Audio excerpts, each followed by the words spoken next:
بسم اللہ الرحمن الرحیم۔ السلام علیکم ویورز، امید کرتا ہوں کہ آپ سب خیریت سے ہوں گے۔ میں آپ کو my U T V channel میں خوش آمدید کہتا ہوں۔ آج اس ویڈیو میں آپ کے ساتھ ڈیتھ ویلی یعنی موت کی وادی کے بارے میں چند معلومات شیئر کروں گا۔ یہ لوگوں کا ماننا ہے کہ وہاں پر موجود پتھر حرکت کرتے ہیں یا یہ کہہ سکتے ہیں کہ حرکت کرنے کی صلاحیت رکھتے ہیں۔ آج کی اس ویڈیو میں آپ کے ساتھ ڈیتھ ویلی کے بارے میں چند معلومات شیئر کروں گا کہ آخر یہ پتھر کیسے اپنی جگہ تبدیل کرتے ہیں اور ان کے بارے میں کیا پیشن گوئیاں کی گئی ہیں۔ ویڈیو میں آگے بڑھنے سے پہلے آپ تمام دوستوں سے گزارش ہے کہ میرے اس چینل کو سبسکرائب کر کے بیل کے آئیکن کو آن کر دیں تاکہ اسی طرح کی مزید معلوماتی ویڈیو آپ تک بآسانی پہنچتی رہیں۔ ڈیتھ ویلی کیلیفورنیا میں ایک بہت ہی خوبصورت اور پراسرار وادی ہے۔ کئی لوگ اسے موت کی وادی کے نام سے بھی جانتے ہیں۔ یہاں پر کئی سو سالوں سے ایک راز چھپا ہوا ہے اور کوئی بھی اس راز سے پردہ نہیں اٹھا سکا۔ آپ کو بھی یہ جان کر حیرت ہوگی کہ اس وادی میں موجود پتھر خود بخود اپنی جگہ سے حرکت کرتے ہیں یا یہ کہہ سکتے ہیں کہ حرکت کرنے کی صلاحیت رکھتے ہیں، اور یہ سب کچھ اس وقت ہوتا ہے جب انہیں کوئی نہیں دیکھتا۔ یہ سب کچھ ریسٹریک پلیا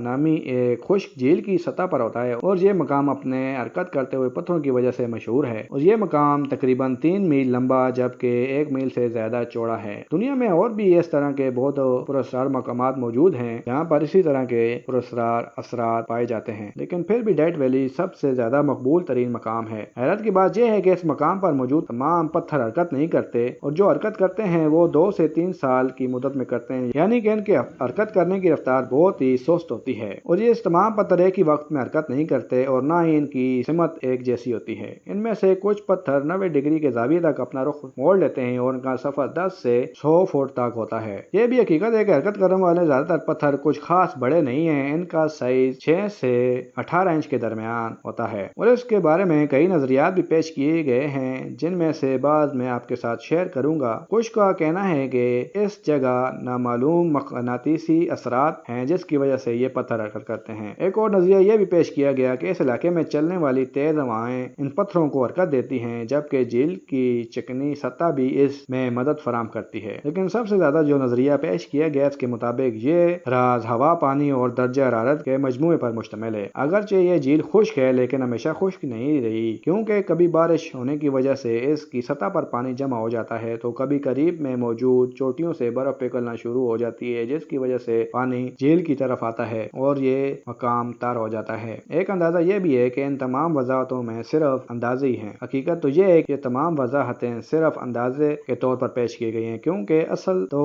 کوئی بھی نہیں بتا سکتا کہ کیا وجہ ہے کہ یہ پتھر حرکت کرتے ہیں، اور ان کو ثابت کرنا بھی بہت مشکل کام ہے۔ اس کی وجہ یہ ہے کہ ان پتھروں کو کبھی کسی نے حرکت کرتے ہوئے دیکھا نہیں اور نہ ہی ان کی حرکت کو ریکارڈ کیا گیا، جبکہ نہ ہی کوئی شخص آزادانہ طور پر اپنی زندگی کے دن یا رات وہاں گزار سکے جس سے وہ ان کے بارے میں مشاہدات اکٹھے کر کے بتا سکے کہ آخر یہ پتھر کیوں اور کس وجہ سے حرکت کرتے ہیں۔ دوسرا طریقہ یہ بھی ہو سکتا ہے کہ جدید کیمروں کی مدد سے اس پر ریکارڈنگ کی جائے۔ اس کے علاوہ جدید کیمروں کی مدد سے بھی یہ کام نہیں کیا جا سکتا، کیونکہ اس کے لیے بھی 2 سے 3 سال کے لیے سینکڑوں کیمرے نصب کرنا پڑیں گے، جو کہ ایک انتہائی مہنگا اور مشکل ترین عمل ہے، اور ایسا معلوم ہوتا ہے کہ ان تمام مشکلات کی وجہ سے شاید آئندہ کچھ سالوں تک اس راز سے پردہ اٹھا لیا جائے۔ امید کرتا ہوں کہ ویڈیو آپ کو پسند آئی ہوگی۔